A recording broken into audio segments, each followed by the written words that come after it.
नमस्कार दोस्तों, मैं संदीप आर्य आप सबका स्वागत करता हूँ आज की विचार और आज की प्रेरणा में। आज का विचार और आज की प्रेरणा जो है वो है हमारा शरीर और इसके कर्म और कर्मों के द्वारा मिलने वाला फल।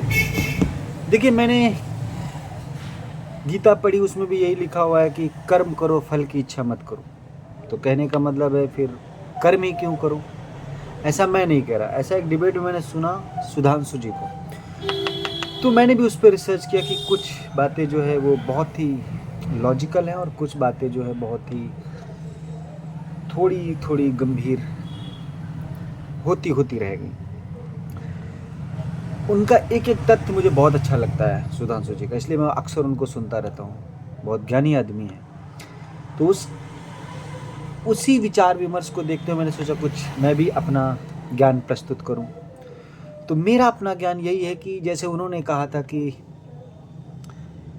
मैं अपने आप को एक सेंटर पॉइंट मानता हूँ और फिर हम मिनिमम लेवल तक जाते हैं और मैक्सिमम लेवल तक जाते हैं। सबसे पहले मिनिमम लेवल में ये समझाते हैं कि देखो, हमारे हाथों में सिर्फ और सिर्फ कर्म है, सिर्फ कर्म। तो हम जो अपने हाथों से कर सकते हैं, अपने दिमाग से सोच सकते हैं, उसका फल हमको मिलेगा। लेकिन जो ऑटोमेटिक हो रहा है उसका ना फल के हकदार हैं हम, और ना उस कर्म के हकदार हैं, ना वो कर्म अपने हाथों में। जैसे हम सांस ले रहे हैं, ये हमारा कर्म नहीं है, ये हमारा सिस्टम है। हम अगर चाह कर भी कर्म रोक दें तो कर्महीन हो जाएंगे।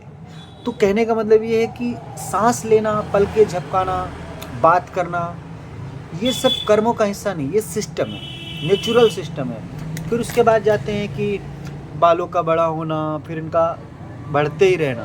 कटाना कर्म नहीं है, कटाना तो हमारी मर्जी है।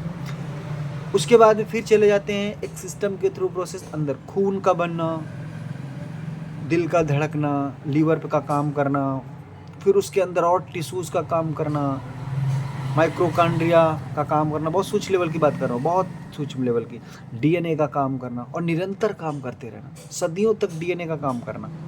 मजे की बात देखिए, आपका जो डीएनए है वो आज के करोड़ों साल पहले पैदा हुए व्यक्ति से मैच खा जाएगा।